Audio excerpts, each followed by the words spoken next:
ओम नमः शिवाय दोस्तों। हर हर महादेव। दोस्तों आप लोग कैसे हैं ये बताने के लिए कमेंट में हर हर महादेव ज़रूर लिखें। और अगर आपको मेरा वीडियो पसंद आता है तो मेरे चैनल को सब्सक्राइब ज़रूर करिए और वीडियो अच्छा लगता है तो लाइक ज़रूर कर दीजिए।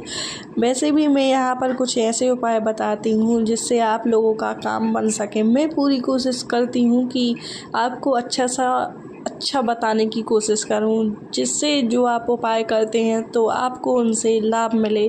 तो मेरा तो यही मुद्दा है कि आपको मैं बताऊं और आपका काम बन जाए, क्योंकि मैं बैठी बैठी खुद ही ये उपाय करती रहती हूं तो मुझे आराम पड़ता है, तो मैं ये उपाय आपके लिए लेकर आती हूं। तो उपाय ये है कि जैसे आप लोग व्रत नहीं कर सकते हैं, जैसे व्रत सोमवार का करना चाहते हैं, पशुपतिनाथ का व्रत करना चाहते हैं तो आप लोग कर नहीं पाते हैं, तो हम क्या कर सकते हैं उसके लिए। तो देखिए हम ये कर सकते हैं कि सबसे पहले तो हमें सुबह उठना है। देखिए कोई भी पूजा पाठ होती है तो सूर्य देव के उठने से पहले हमें उठ जाना चाहिए। अगर हम कोई भी नियम करते हैं, अगर जैसे सुबह का है तो सुबह का मुहूर्त सर्वश्रेष्ठ रहता है, क्योंकि उसे हम ब्रह्म मुहूर्त कहते हैं। ब्रह्म मुहूर्त में बहुत से लोग होते हैं जो 4 बजे या 5 बजे नहीं उठते, इतना तो आप लोगों को भी पता होगा।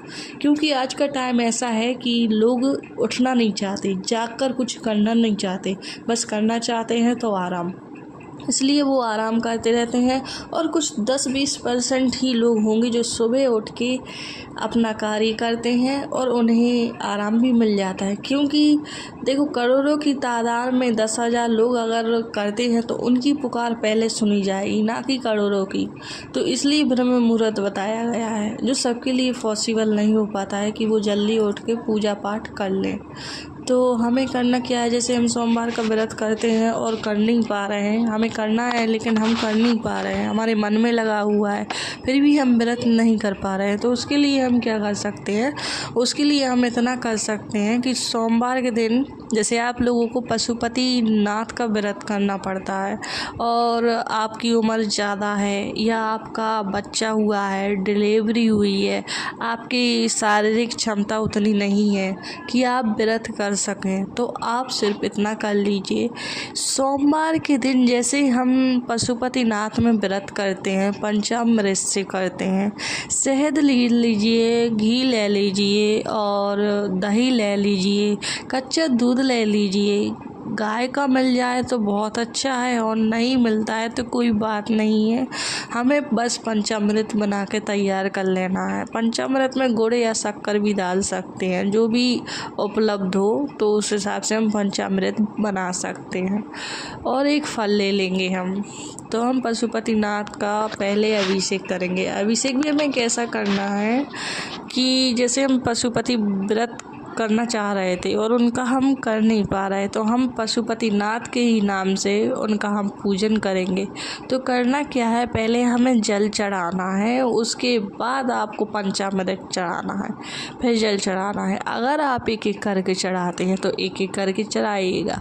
पहले जल चढ़ाएंगे, फिर दही चढ़ाएंगे, दही के बाद फिर जल चढ़ाएंगे, फिर दूध चढ़ाएंगे, दूध के बाद फिर जल चढ़ाएंगे, उसके बाद हम शहद चढ़ाएंगे, शहद के बाद हम फिर जल चढ़ाएंगे, फिर उसके बाद हम घी चढ़ाएंगे। जितनी भी सामग्री हैं अगर आप लोग इकट्ठा मिलाकर चढ़ाते हैं तो वैसा चढ़ा लेना, और अलग से चढ़ाते हैं तो अलग से चढ़ा लीजिएगा, ठीक है। तो हम इतना कर लेंगे और बताते हैं एक ही थाली में करना है, तो उसके लिए हम एक ही थाली मंदिर ले जाएंगे। तो एक ही थाली में जो हमने पूजन किया है वो सब करना है ना। और आपको घी का दीपक जलाना हो तो वो भी जला सकते हैं, वो बहुत ही अच्छा है। धूप बत्ती कपूर वगैरह, फूल वगैरह, बेलपत्री अगर उपस्थित हो जाए तो बहुत अच्छा है। देखिए बेलपत्री का तो बहुत ही ज़्यादा मतलब कहना है कि बेलपत्री तो हमें मिलती नहीं है, लेकिन मिल जाती है ना तो कहना ही क्या, बस बेलपत्री मिल जाए, उस पर ओम नमः शिवाय 21 बेलपत्री पर लिखकर चढ़ा देने से मतलब मन को बहुत शांति मिलती है और बहुत सुकून सा मिलता है। तो इतना हम कर लेंगे और जो वो थाली है उसको हम वापस लेकर आ जाएंगे। वैसे ही नियम करना है जो हम पशुपति व्रत में करते हैं। उसके बाद हमें क्या करना है, अब शाम हो गई है तो शाम के समय हमें क्या करना है, शाम के समय आपको क्या बनाना है। आप चाहें तो साबूदानों की खीर बना सकते हैं या फिर हलवा बना सकते हैं। बाज़ार का आपको कुछ नहीं लाना है क्योंकि बगैर मेहनत के कुछ मिलता नहीं है, इसलिए घर पर आप लोग कुछ भी बना लेना। हलवा बना लेना, सूजी का हलवा बना सकते हैं, कुछ भी बना सकते हैं। इन्हें तो बस 3 भागों में विभाजित करना पड़ता है। तो आप लोग कुछ भी बनाइए जो आपका मन हो, बस मीठा होना चाहिए। तो हम लोग क्या करेंगे, हम लोग बना लेंगे। चलो मैंने हलवा बना लिया। अब हलवा मैंने बना लिया है तो अब जो थाली थी जिसमें मैंने सुबह पूजा की थी वही मुझे मंदिर ले जाना है। मंदिर ले जाने के लिए पहले हम हलवा तैयार करेंगे। हलवा हमारा तैयार हो गया है।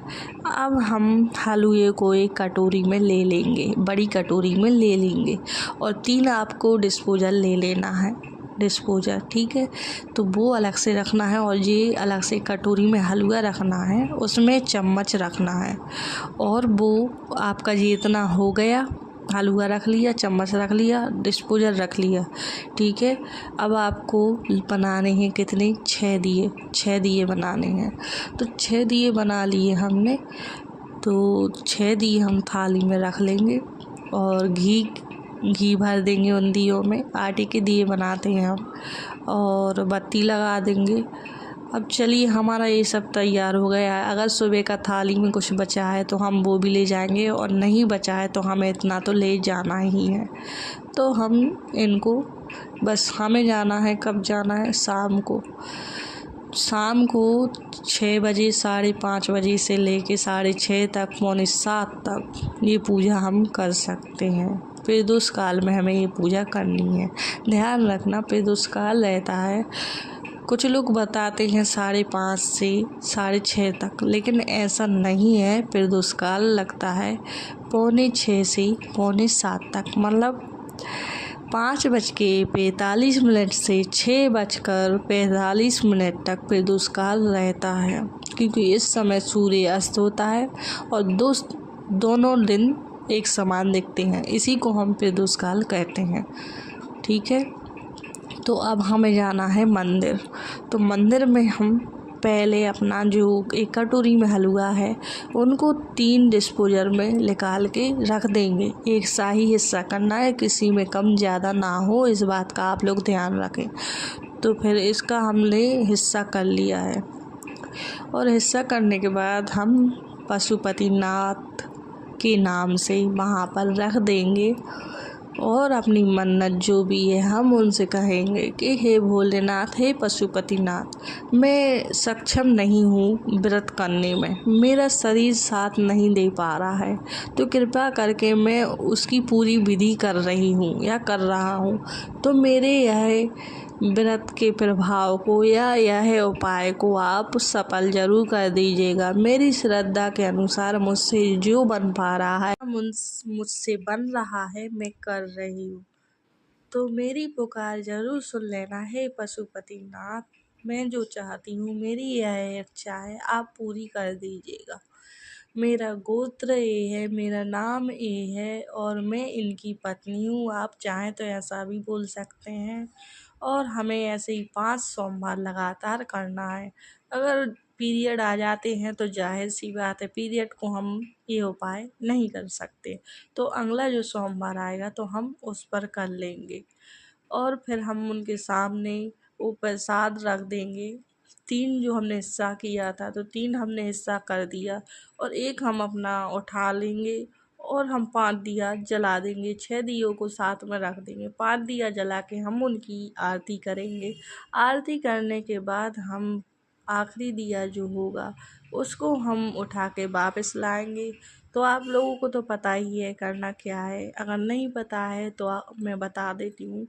बाहर जाकर आप लोगों को वो दिया रख देना है जहाँ से हम घर के अंदर प्रवेश करते हैं, सीधी हाथ तरफ ही आपको वो दिया रखना है और जलाकर बाहर से ही अपनी मन्नत कहते हुए अंदर प्रवेश कर देना है। तो बिल्कुल हमें वैसा ही नियम करना है जैसा हम व्रत में करते हैं। तो आप लोग ऐसा बिल्कुल कर देना। और आप लोगों को अगर कुछ समझ में ना आया हो तो मुझे कमेंट करके मुझसे पूछ लेना, मैं बता दूँगी। और अगर वीडियो पसंद आया हो तो मेरे चैनल को ज़रूर सब्सक्राइब कर लेना दोस्तों, और लाइक ज़रूर कर देना।